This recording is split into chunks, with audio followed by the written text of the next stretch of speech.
મિત્રો ગોકુલપુરામાં બાવલ રોડ ઉપર નવી રેસ્ટોરન્ટ ખુલી ચૂકી છે કાઠિયાવાડી, જ્યાં કાઠિયા રથ આઈસ્ક્રીમ પાર્લર અને બધી આઈટમ કાઠિયાવાડી ડીશ મળી જશે તમને. અને લોકેશન જોવો ખાલી તમે, એની પાર્કિંગ વ્યવસ્થા, હોટલ, મેદાન અને ફૂલ અંદર એસી હોલ કન્ડિશન છે. અને તમને જોવે એ રીતે સરસ જમવાનું મળી રહેશે રજવાડી ચા સાથે.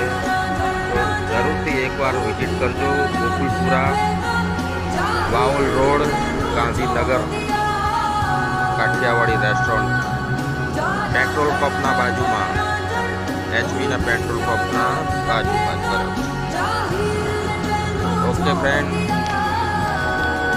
Visit now Kathiyawadi restaurant.